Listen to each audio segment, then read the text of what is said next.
திரு KC. Palaniswami எந்த விருப்பு வெறுப்பும் இல்லாமல் திரு எடப்பாடி பழனிசாமி மீது எந்த விதமான விருப்பு வெறுப்பும் இல்லாமல் தள்ளி நின்று விலகி நின்று களத்தை சொல்லுங்கள். தாவேக்கா சொல்றாங்க இல்லையா, அதிமுகவை செமிஃபைனலில் ஜெயிச்சிட்டோங்க. உண்மையிலேயே கள யதார்த்தம் தானா இல்லை அந்த நிலையை உருவாக்குவதற்கான முயற்சியில் அவங்க ஈடுபட்டிருக்கிறார்கள்? நான் ரெண்டாவது கொஸ்டினுக்கு ஆன்சர் பண்ணுறேன். அபகரிக்க நினைக்கிறார்களா அல்லது அபகரிக்க அது சொன்னாலே உங்களுக்கு ஃபர்ஸ்ட்டுக்கு ஆன்சர் வந்துடும். அதாவது அபகரிப்பதற்கோ அவர்கள் எந்த விதமான முயற்சியையும் செய்யறதே கிடையாது. அப்படி செய்வதாக இருந்திருந்தால் டிசம்பர் 24 புரட்சித் தலைவர் எம்ஜிஆருடைய நினைவு நாள், பெரியாருக்கு விஜய் நினைவஞ்சலி செலுத்துகிறார். எம்ஜிஆரை அவரோட அந்த பிரச்சார வேனில் பஸ்ஸில் வந்து படத்தை போட்டிருக்காரு, மேடைகளில் எம்ஜிஆரை பற்றி பேசுகிறாரு, எம்ஜிஆர் ஆட்சியை அமைப்பேன் என்று சொல்கிறாரு. அப்போ அந்த நினைவு நாளுக்கு ஒரு ஃபோட்டோ வச்சு அதுன்னு ஒரு மேட்டர் ஆஃப் 5 minutes ஒரு ஃபோட்டோ வச்சு ஒரு அஞ்சலி செலுத்தி அதை பத்திரிகைகளுக்கு ஊடகங்களில் சமூக வலைதளங்களில் பகிர்ந்திருக்கணும்ல. யாரை? விஜய் கேட்குறீங்க? விஜய். இப்போ அவர்கள் தரப்பில் எந்த விதமான முயற்சியும் எடுக்கிறது இல்லை.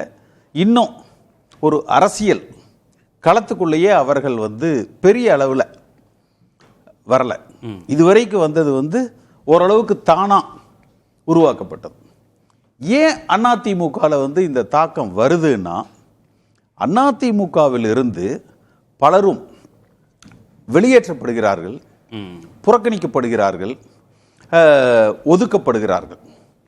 அப்போ வந்து திமுகவை ஏற்றுக்கொள்ள முடியாதவர்கள் ஒரு மாற்று சக்தியாக தாவேக்காவை பார்க்கக்கூடிய ஒரு கட்டாயத்துக்கு தள்ளப்படுகிறார்கள்.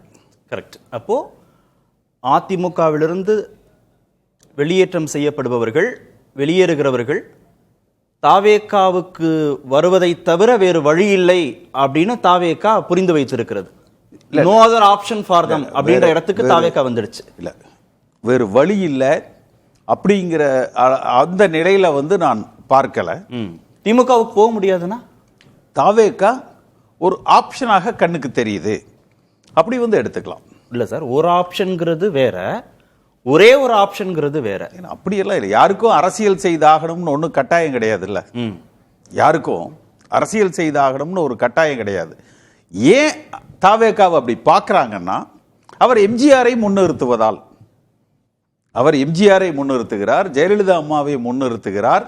ஒரு திமுகவுக்கு மாற்று, அதாவது 77 எம்ஜிஆர் அந்த இயக்கத்தை துவக்கிய பொழுது எப்படி இருந்ததோ, ஜெயலலிதா அம்மா காலத்தில் எப்படி அந்த திமுக எதிர்ப்பு என்பது மிக வலுவாக கட்டமைக்கப்பட்டதோ, அப்போ எம்ஜிஆரை புகழ்வதும் திமுகவை எதிர்ப்பதும் இந்த ரெண்டு சேருகிற பொழுது நேச்சுரலா ஒரு பாசமான பார்வை அந்த பக்கம் பார்க்கப்படுது. திரு செங்கோட்டையின் இந்த பக்கம் வந்த பிறகும் பொங்கலுக்கு அப்புறம் அதிமுக தலைவர்கள் பலர் தாவேக்காவுக்கு வருவார்கள் அப்படின்னு திரு செங்கோட்டையின் பேசினதும் நம்பிக்கை கொடுத்திருக்கா அவங்களுக்கு இப்படிலாம் பேசுவதற்கு தாவேக்காவுக்கு? ஒரு திரு விஜயே ஈரோடு கூட்டத்தில் பேசுகிற பொழுது அதை சொன்னார்ல, இந்த அதிமுக அதாவது இன்னும் நிறைய பேர் வந்து எங்கள் பக்கம் வராத. இல்லை, முதல்ல சொன்னது செங்கோட்டையன் தானே. அதான் விஜயும் அந்த கூட்டத்தில் வந்து சொல்றாரு.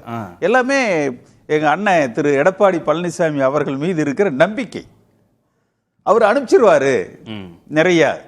அதாவது இந்த அதிமுகவை பொறுத்த வரைக்கும் இந்த 5 ஆண்டு காலங்களில் எடப்பாடி பழனிசாமி அவர்கள் பொறுப்பு ஏற்றதற்கு பிறகு பார்த்தீங்கன்னா, ஒரு மிக அதிக அளவில் தலைவர்கள் வெளியேற்றப்பட்டிருக்கிறார்கள், தொண்டர்கள் வெறுப்பு அடைந்து இருக்கிறார்கள்.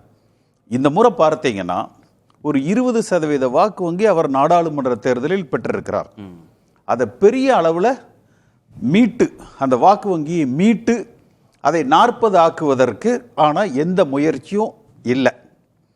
விஜய்க்கு சாதாரணமாக அவருடைய ரசிகர்கள் அந்த குட்வில், அது அரசியல் ரீதியான செயல்பாடுகள் அல்ல, அந்த குட்வில் ஒரு 20% இருக்கும் இருக்கும் இருக்கும் 20%. அதாவது அந்த இளைஞர்கள் அந்த குட்வில் என்பது எங்க விஜய்க்கு டிராபேக். அப்ப கணக்கு சரிதானே? அப்போ திரு ஆதவ அர்ஜுனா பேசுற கணக்கு சரிதானே? செமி ஃபைனல்ல நாங்க 20 வச்சிருக்கிற அதிமுகவை 20 வச்சிருக்கிற நாங்க வீழ்த்திட்டோம்னு வந்து நாங்க அப்படின்னு அவங்க கிளைம் பண்ணிக்கிறதுக்கே ஒண்ணுமே இல்லைன்னு சொல்றேன். அதுதான் உங்களுக்கு எடுத்தோன்னே நான் சொன்னேன். நாங்க அப்படின்னு கிளைம் பண்ணிக்கிறேன்னு என்ன பண்ணிருக்கணும்? எம்ஜிஆர் படத்தை வச்சு நினைவு நாளுக்கு ஒரு அஞ்சலி செலுத்தி பெரிய அளவில் அவங்க ஏதாவது முயற்சி எடுத்திருந்தாங்கன்னு வச்சுக்கோங்க. நாங்க அப்படிங்கிறதுக்கு அந்த இடத்துல ஒரு அர்த்தம் இருக்கு. இதுல நாங்கன்னு சொல்றதுக்கு வந்து இதுல எதுவுமே அர்த்தமே இல்லை. எம்ஜிஆருங்கிற ஒரு ஃபேக்டரை மட்டும் தாவேக்கா நம்பல.